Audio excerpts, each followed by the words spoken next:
Hello everyone, আসসালামু আলাইকুম। Welcome back to my new blog.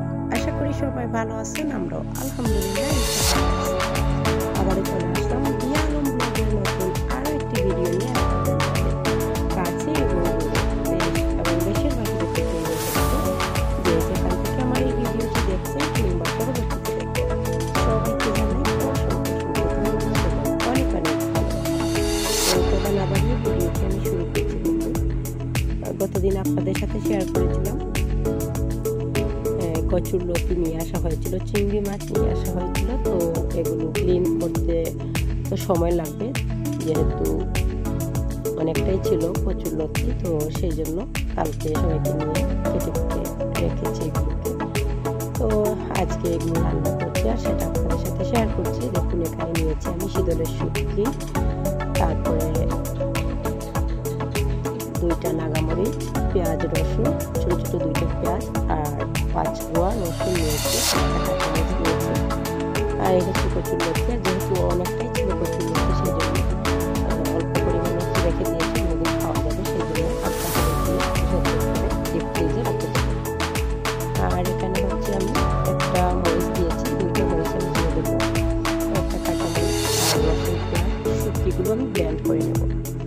আর একটা মরিচ রেখেছি, দেখুন এখানে আমি নাগা মরিচটা পরে আমি ভেঙে ওইটা তরকারিতে দিয়ে দেবো, মানে নদীর তরকারিতে।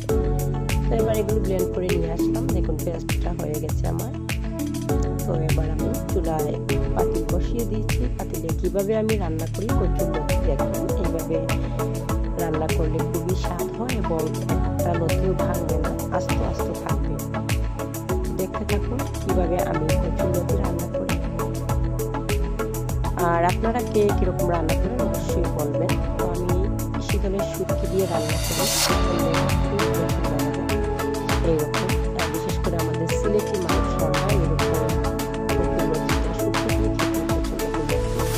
কচুরলতি এমনিতে নিরামিষও খায়, সবাই দেখেছি। আমি ভুলেই গিয়েছি, আমি অনেক খেয়েছি। তারপরেও কাঁঠালের বিচি একটু ভুলে গেছি, আর কাঁঠালের বিচি ঘরেই ছিল কিন্তু দিতে আমি ভুলে গেছি। তো যাই হোক, এবার মনে পড়েছে ভয়েস দিতে এসে। আর এখানে আমি চিংড়ি মাছ একটু হলুদ দিয়ে মাখিয়ে নিচ্ছি। আবার আমি এগুলোকে আগে এই পাতিলেই আগে আমি ভেজে নিচ্ছি, কিন্তু হালকাভাবে ভেজে এটা তুলে নেব। তো এক একজনের রান্নার স্টাইল এক এক রকম।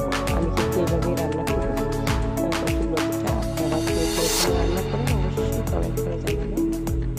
আর যারা শুটকি মাছ পছন্দ করেন তাদের তো আর বলা লাগবে না, এরকম কচুরলতি রান্না থাকলে গরম ভাতের সাথে একদম জমে যাবে, তাই না? তো দেখুন, আমি এখানে কিন্তু একটু পানি ইউজ করব না। এই কচুরলতিটা আমি মানে পানি ছাড়াই রান্না করব, খুব সুন্দর করে সাথে হয়ে যাবে এবং খুবই টেস্টি হবে।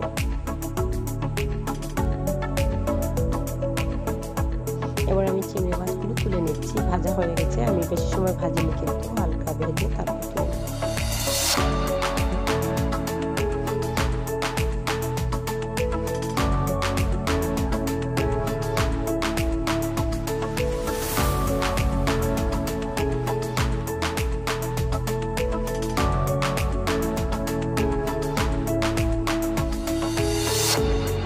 তো আমার চিংড়ি মাছ ভাজা হয়ে গেছে, এবার আমি রেখে দিচ্ছি এটা সাইডে। আর এবার পাতিলে আর একটু তেল দিয়ে দিচ্ছি।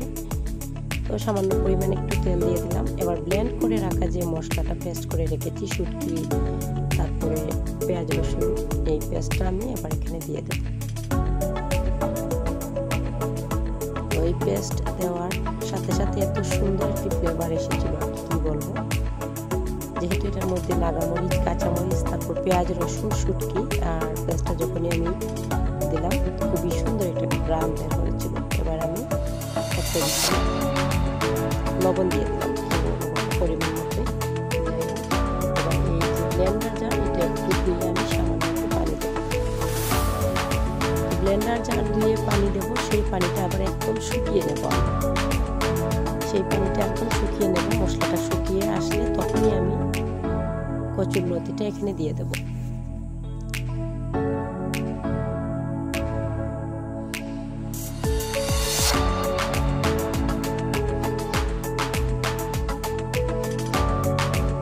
এবার আমি দিয়ে দেবো গুঁড়া মশলার মধ্যে মরিচের গুঁড়া, ধনিয়া গুঁড়া, অল্প পরিমাণে দেবো ধনিয়া গুঁড়া, মরিচের গুঁড়া আর হলুদ গুঁড়া, এই তিনটা গুঁড়া মশলাই দেবো এখানে।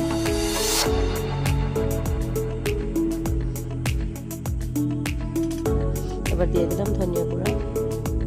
এই তো হয়ে গেল, আর কোনো মশলা ইউজ করবো না। তো এই পানিটা যখন শুকিয়ে আসবে, তেল উপরে চলে আসবে, তখনই আমি দিয়ে দেবো লতিটা দিয়ে আমি একদম অল্প আগুনে চুলায় বসিয়ে রাখবো, তাহলে খুব সুন্দরভাবে সেদ্ধ হয়ে আসবে। এটা তলায়ও ধরবে না আর লতিগুলো ভাঙবে না, ঝরঝরে থাকবে। মশলাটা দেখুন কত সুন্দর তেল ছেড়ে দিয়েছে।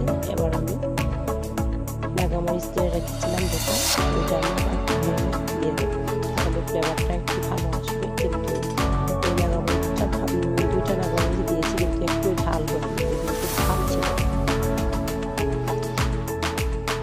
কাঁচামরিচও দিয়েছি, কিন্তু আর একটু ঝাল হলে মনে হচ্ছিল খাওয়ার সময় ভালো।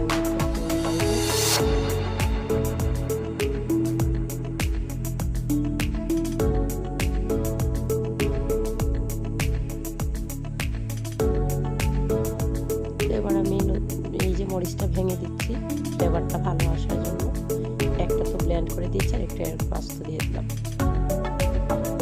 এবার চিংড়িগুলো দিয়ে দেবো, চিংড়ি দিয়ে তারপর লতিটাও দিয়ে দেবো। তো এই যে আমি এভাবে রান্না করছি, কার কাছে কেমন লাগছে অবশ্যই সুন্দর কমেন্ট করে জানাবেন। আপনাদের সুন্দর সুন্দর কমেন্ট আমার সুন্দর সুন্দর ভিডিও বানাতে উৎসাহিত করে। তো এই তো দেখুন, আমার কিন্তু সুন্দর সুন্দর কমেন্ট করতে ভালো লাগে। যাই হোক,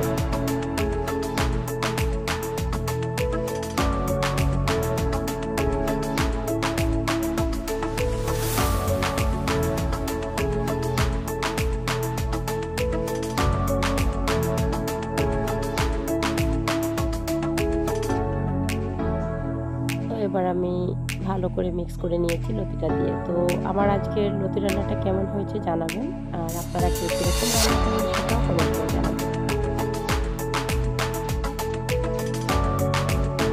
যেটুকু রান্না কিন্তু যেমন এক এক ধরনের হয়ে থাকে এক একজনের, আর এক একজনের হাতের রান্না স্বাদ থাকে আলাদা, আর খেতেও কিন্তু ভালো লাগে। নিজের হাতের রান্না চাইতে অন্যের হাতের রান্না। তো এখানে হচ্ছে গিয়ে আমি একদম লো হিটে রেখেছিলাম, কিন্তু যাতে আস্তে আস্তে করে লতিটা সেদ্ধ হয়ে আসে। তো দেখুন কতটা সুন্দরভাবে সেদ্ধ হয়ে গেছে, কিন্তু একটুও তলাতে ধরেনি এবং একটু পানি নেই। আর পানি দিয়ে দিলেই ভেঙে যায় লতাটা, পানি দেওয়ার সাথে সাথেই কিন্তু ভেঙে যায়। তো সেই জন্য এইভাবে রান্না করলে একটু ভাঙবে না। আর গরম ভাতের সাথে এরকম একটু শুকনো তরকারি থাকলে তো আর কিছুই লাগে না। চিংড়ি মাছের দিয়ে কচুলতি রান্না খুবই খুবই প্রিয় আমার, আর সেই জন্য আমি আমার হাজব্যান্ডকে বলেছিলাম, ওনারও খুবই ভালো বলেছিলাম। পরশু দিন তিনি নিয়ে এসেছেন, তো আসছেন আবার 2 আটি নিয়ে এসেছেন।